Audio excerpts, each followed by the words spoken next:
நம் ஆண்டவர் இயேசு கிறிஸ்துவில் என் அன்புக்குரிய சகோதரிகளே, சகோதரர்களே, உங்கள் அனைவருக்கும் என்னுடைய இனிய வணக்கத்தையும் வாழ்த்தையும் அன்போடு தெரிவித்துக் கொள்கின்றேன்.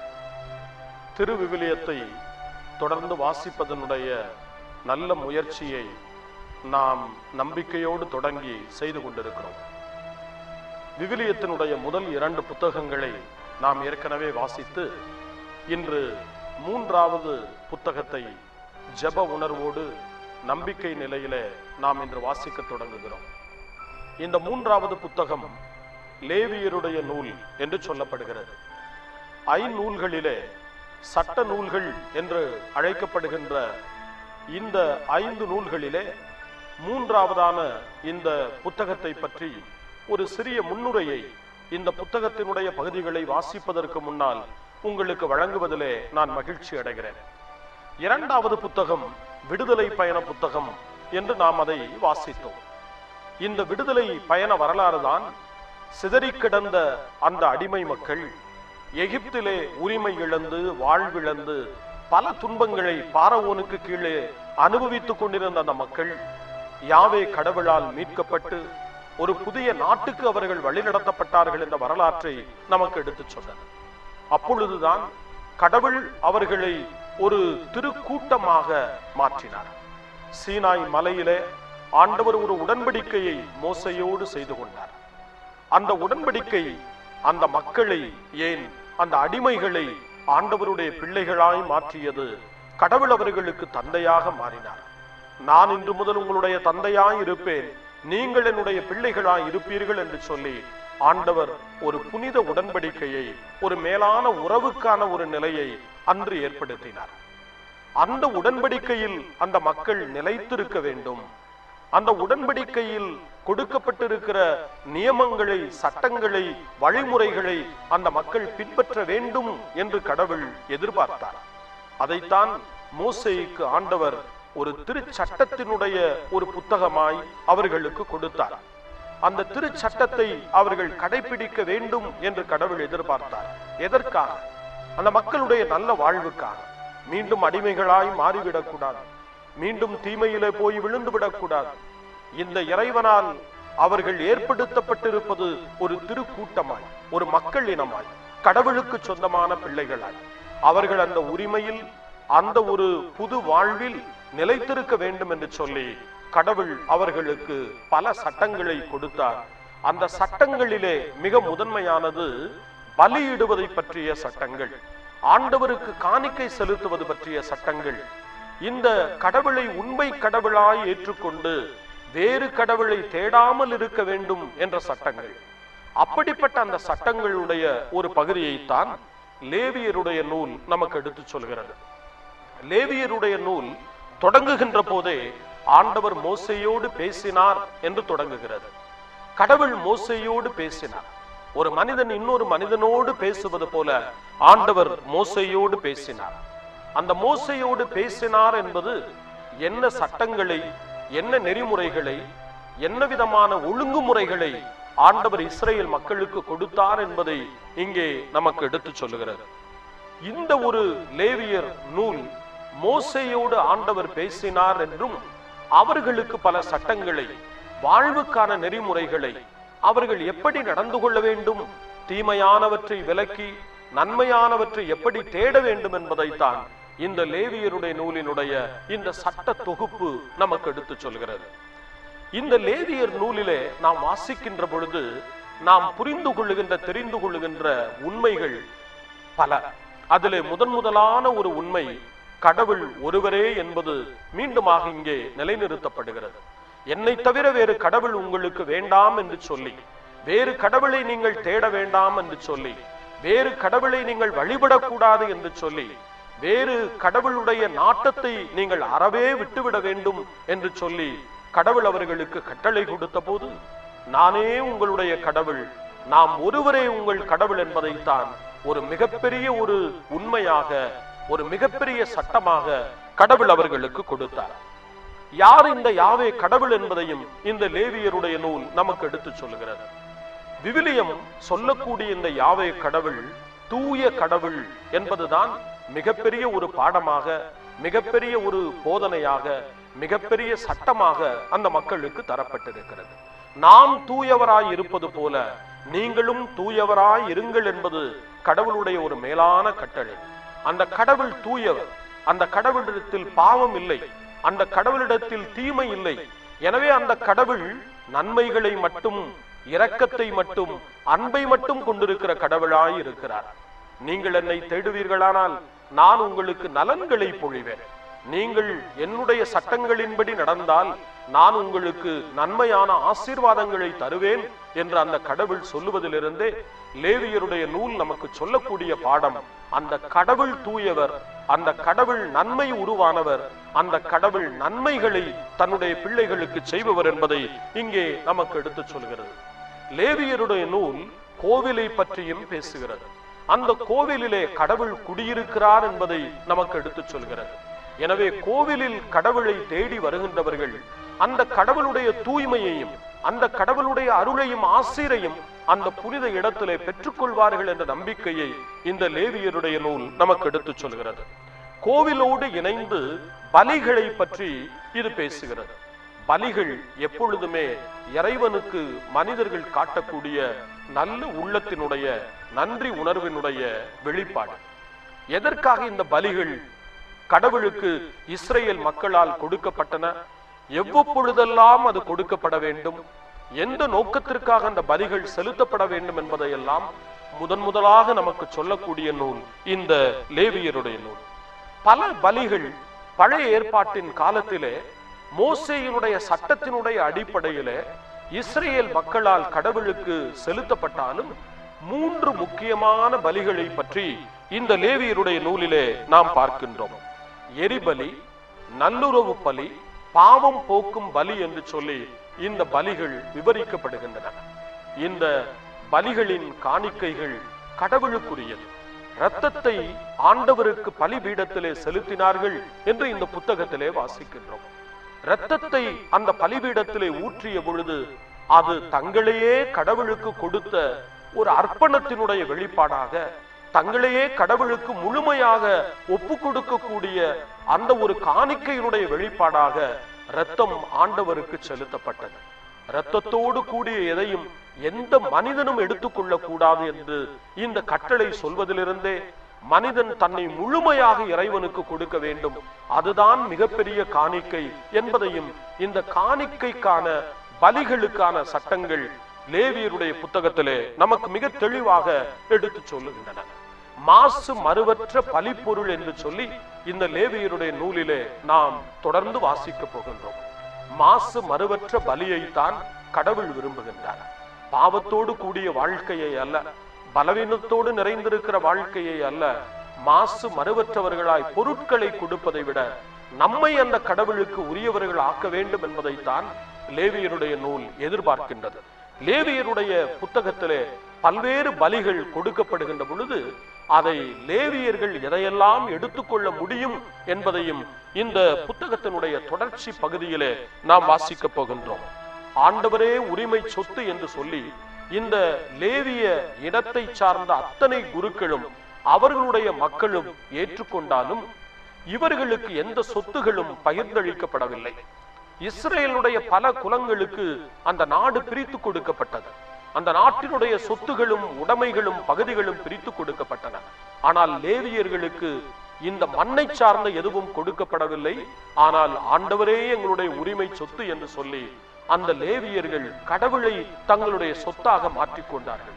இன்று இறைவனுக்கு பணிபுரியக்கூடிய குருக்கள், இன்று இறைவனுக்காக தங்களுடைய வாழ்க்கையை அர்ப்பணித்திருக்கக்கூடிய துறவியர்கள் இறைவனை தங்களுடைய சொத்தாக கருத வேண்டும், அவரையே முழு உரிமை சொத்தாக ஏற்றுக்கொள்ள வேண்டும் என்று ஒரு மேலான ஒரு உண்மையை இந்த லேவியர் புத்தகம் எடுத்துச் சொல்வதாகத்தான் நாம் பார்க்கின்றோம். இருப்பினும் இந்த லேவியர்களுக்கு எந்த சொத்தும் பகிர்ந்தளிக்கப்படவில்லை, மண்ணை சார்ந்த எந்த உடைமையும் அவர்களுக்கு கொடுக்கப்படவில்லை, எந்த நிலப்பகுதியும் அந்த இனத்திற்கு பிரித்து கொடுக்கப்படவில்லை என்பதிலிருந்தே அவர்களை பராமரிக்கக்கூடிய அந்த மிகப்பெரிய பணியானது மற்ற குலத்தை சார்ந்த மற்ற அந்த ஒரு வகுப்பை சார்ந்தவர்களுக்கு கொடுக்கப்பட்டது என்பதையும் இந்த லேவியருடைய புத்தகத்திலே நாம் பார்க்கின்றோம். எனவே லேவியர்கள் மக்களால் பராமரிக்கப்பட்டார்கள். எனவே எந்த காணிக்கைகளை எல்லாம் லேவியர்கள் தங்களுடைய அன்றாட வாழ்வுக்காக, அன்றாட உணவுக்காக அவர்கள் எடுத்துக்கொள்ள முடியும் என்ற சட்டங்களையும் இந்த லேவியருடைய புத்தகம் நமக்கு எடுத்து சொல்கிறது. இப்படி பலிமுறைகளுக்கான சட்டங்கள், காணிக்கைகளுக்கான சட்டங்கள், தூய்மைக்கான சட்டங்கள், அவர்களுடைய வாழ்வு நெறிமுறைகளுக்கான சட்டங்கள், கோவிலுக்கான சட்டங்கள், இந்த புனிதத்துக்கான சட்டங்கள் என்று சொல்லப்படக்கூடிய எல்லா சட்டங்களிலும் ஒரு மிகப்பெரிய சட்டத்தை இந்த புத்தகத்திலே நாம் வாசிக்கின்றோம். அதுதான் லேவியருடைய புத்தகம் 19வது அதிகாரம் 18வது வசனத்திலே இடம்பெற்றிருக்கிறது. இந்த லேவியர் புத்தகத்தில் தான் பழைய ஏற்பாட்டினுடைய ஒட்டுமொத்தமான கட்டளைகளை 2 கட்டளைகளில் நாம் அடக்கிவிடலாம். ஒன்று, ஒரே கடவுள் அந்த யாவே கடவுள், உண்மை கடவுள் அந்த யாவே கடவுள், தூய்மையின் கடவுள் அந்த யாவே கடவுள், அந்த கடவுளை தவிர்த்து நீ வேறு கடவுளை தேடாதே என்ற ஒரு கட்டளை சொல்லப்பட்டிருந்தாலும் லேவியருடைய புத்தகத்திலே 2வது மிகப்பெரிய கட்டளையை பற்றித்தான் லேவியர் புத்தகம் 19ஆம் அதிகாரம் 18வது வசனம் பேசுகிறது. உன் மீது நீ அன்பு கூறுவது போல உனக்கு அடுத்திருப்பவர் மீதும் அன்பு கூறுவாயாக என்ற ஒரு மேலான கட்டளையை இந்த புத்தகம்தான் திரு விவிலியத்திலே நமக்கு எடுத்து சொல்கிறது. நம்முடைய வாழ்வுக்கான சட்டம் என்ன? கடவுளை பற்றியே பேசிவிட்டு அருகில் இருக்கக்கூடிய மனிதர்களை மறந்துவிடக் கூடாது. கடவுளை அன்பு செய்கிறேன் என்று சொல்லிவிட்டு நம்முடைய அருகாமையில் இருக்கக்கூடிய நம்முடைய சகோதர சகோதரிகளுடைய தேவைகளை மறந்துவிடக் கூடாது. சகோதர சகோதரிகளோடு நல்லுறவை ஏற்படுத்தாமல் நல்லுறவு பலி செலுத்த போகிறேன் என்று சொல்லி செய்யக்கூடிய அந்த ஒரு வாழ்வை, பலிமுறையை கடவுள் விரும்பவில்லை என்ற ஒரு மிகப்பெரிய ஒரு உண்மையை, மேலான ஒரு சட்டத்தை, கடவுளுடைய அந்த ஒரு எதிர்பார்ப்பைத்தான் இந்த லேவியர் நூல் 19ஆம் அதிகாரம் 18வது வசனத்திலே உன் மீது நீ அன்பு கூறுவது போல உனக்கு அடுத்திருப்பவர் மீது அன்பு கூறுவாயாக என்ற கடவுளுடைய கட்டளை நமக்கு எடுத்து சொல்கிறது. வாழ்வுக்கு தேவையான இந்த ஒரு படிப்பினையை இந்த லேவியர் நூல் நமக்கு தருகிறது. நாம் எப்படி வாழ வேண்டும், கடவுளுக்குரிய பிள்ளைகளாக அந்த உடன்படிக்கையினுடைய பிரமாணிக்கத்திலே நிலைத்திருக்க வேண்டுமானால் இறைவனுக்கு உரியதை செய்வதற்கு நாம் எதையெல்லாம் நம்முடைய வாழ்விலே பின்பற்ற வேண்டும், எதையெல்லாம் நம்முடைய வாழ்விலே தவிர்க்க வேண்டும், அந்த தூய்மையுள்ள கடவுளை அணுகி வருவதற்கு முன்னால் நாம் எப்படி நம்மை தயாரித்துக் கொள்ள வேண்டும், நம்முடைய பாவத்திலிருந்து, நம்முடைய பல்வேறுபட்ட பலவீனங்களிலிருந்து நாம் எழும்பி வருவதற்கு, நாம் இறைவனுடைய பிள்ளைகளாக நாம் வாழ்வதற்கு எதையெல்லாம் செய்ய வேண்டும் என்று கற்றுக் கொடுக்கக்கூடிய நூலாக இந்த லேவியருடைய நூல் அமைந்திருக்கிறது என்பதைத்தான் நாம் வாசிக்கின்ற பொழுது தெரிந்து கொள்ளப் போகின்றோம். லேவியர் நூல் சொல்லக்கூடிய பிறர் அன்பு கட்டளையை நம்முடைய வாழ்க்கையிலே செயல்படுத்த வேண்டும் என்ற ஒரு நல்ல உணர்வோடு இந்த புத்தகத்தை வாசிக்க தொடங்குவோம். இந்த புத்தகம் ஒவ்வொரு நாளும் வாசிக்கப்படுகின்ற பொழுது இறை வார்த்தையை கடவுள் மோசேயோடு பேசியது போல இன்று உங்களோடு பேசுவதாக நீங்கள் நம்ப வேண்டும்.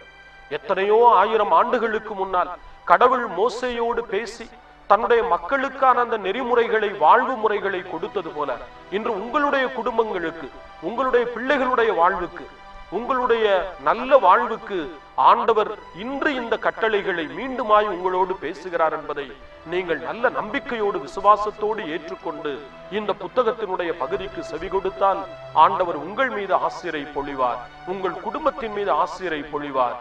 எதிர்கால வாழ்வையும் ஆண்டவர் பொறுப்பெடுத்து உங்களை நல்ல முறையிலே வழிநடத்துவார். அந்த நம்பிக்கையோடு நாம் இப்பொழுது இந்த புத்தகத்தை வாசிப்பதற்கு முன்னால் நம்முடைய கைகளை கூப்பி கடவுளை நோக்கி நம்பிக்கையோடு ஜெபம் செய்வோம்.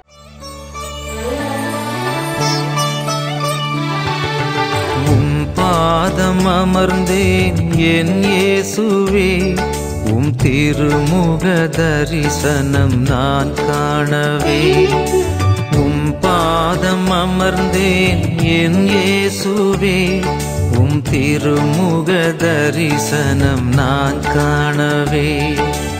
ஆராதனை உமக்கு ஆராதனை, ஆராதனை உமக்கு ஆராதனை, ஆண்டவா உமக்கே ஆராதனை, ஆண்டவா உமக்கே ஆராதனை. லேவியர் பிரிவு 1. ஆண்டவர் மோசேயை அழைத்து சந்திப்பு கூடாரத்தில் இருந்து அவரோடு பேசினார்.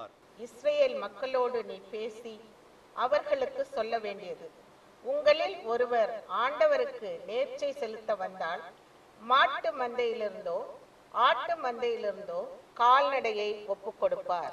அவரது நேர்ச்சை எரிபலி எனில் மாட்டு மந்தையிலிருந்து எடுக்கப்பட்ட பழுதற்ற ஒரு காளையை அவர் படைக்க வேண்டும்.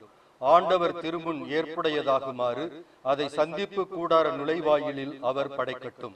அவர் எரிபலியின் தலைமேல் தம் கையை வைப்பார். அது அவருடைய பாவத்திற்கு கழுவாயாக ஏற்றுக்கொள்ளப்படும். அந்த இளம் காளையை அவர் ஆண்டவர் திருமுன் அடிப்பார். ஆரோனின் புதல்வராகிய குருக்கள் அதன் இரத்தத்தை கொண்டு வந்து சந்திப்பு கூடார நுழைவாயிலில் இருக்கும் பலிபீடத்தின் மேல் சுற்றிலும் தெளிப்பர். பின்பு அவர் எரிபலியை தோலுரித்து பகுதி பகுதியாக துண்டிப்பார்.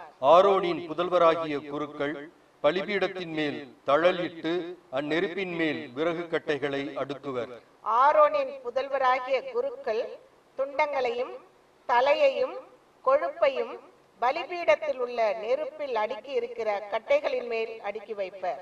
அதன் குடலையும் கால்களையும் தண்ணீரில் கழுவி அவை எல்லாவற்றையும் குருக்கள் பலிபீடத்தின் மேல் எரித்து விடுவர்.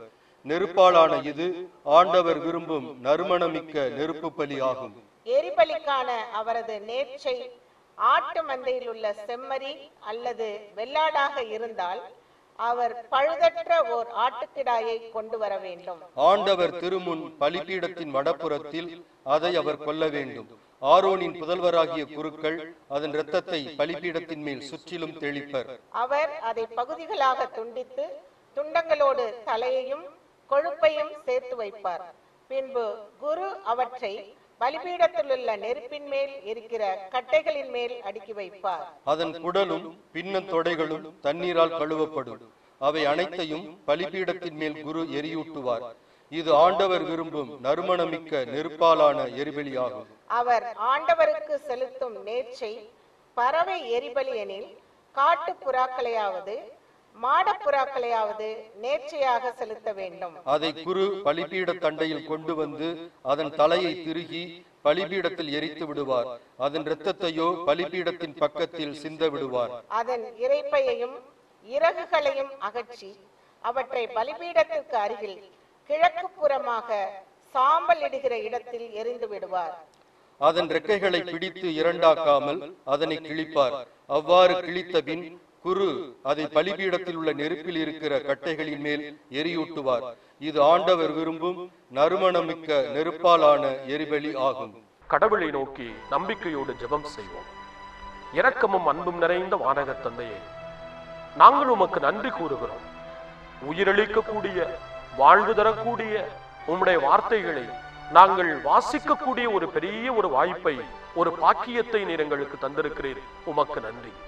லேவியருடைய புத்தகத்தை நாங்கள் வாசிக்கக்கூடிய இந்த நாளுக்காய், இந்த நாட்களுக்காய் உமக்கு நன்றி கூறுகிறோம். லேவியருடைய நூல் உம்மை தூயவர் என்றும் நீர் இரக்கம் நிறைந்த கடவுள் என்றும் நீரே ஒரே கடவுள் என்றும் எங்களுக்கு வெளிப்படுத்துகிறது. அந்த ஒரு புனித செய்திக்காய் உமக்கு நன்றி கூறுகிறோம். உம்மை மட்டும் தேடாமல் பிறரையும் தேட வேண்டும். எங்களுக்கு அடுத்திருப்பவர் மீது உண்மையான அன்பு கொண்டு நாங்கள் வாழ வேண்டும் என்று சொல்லி எங்களுடைய குடும்ப வாழ்வுக்கு, எங்களுடைய சமூக வாழ்வுக்கு ஏற்ற அந்த சட்டங்களை, நெறிமுறைகளை ஆண்டவரே இந்த புத்தகத்திலே நீர் கொடுக்கிறீரே, உமக்கு நன்றி கூறுகிறோம். குடும்பங்களிலும் சமூகத்திலும் நல்ல உறவுகள் ஏற்பட செய்யும். பொய்மைகள் மறைந்து, போலித்தனமான உறவுகள் மறைந்து, நல்ல உறவுகள் எங்கள் சமூகத்திலே தழைத்தோங்க செய்யும். நாங்களும் உம்முடைய அன்பு கட்டளைகளை எங்களுடைய வாழ்வில் ஏற்று உமக்கு பிரமாணிக்கமான வாழ்க்கை வாழ்ந்து உம்முடைய அன்பு பிள்ளைகளாக மகிழ்ச்சியோடு, அமைதியோடு, சமாதானத்தோடு வாழச் செய்வீராக. இந்த மன்றாட்டுக்கள் அனைத்தையும் எங்கள் ஆண்டவராகிய கிறிஸ்து வழியாக உம்மை மன்றாடுகிறோம். ஆமென்.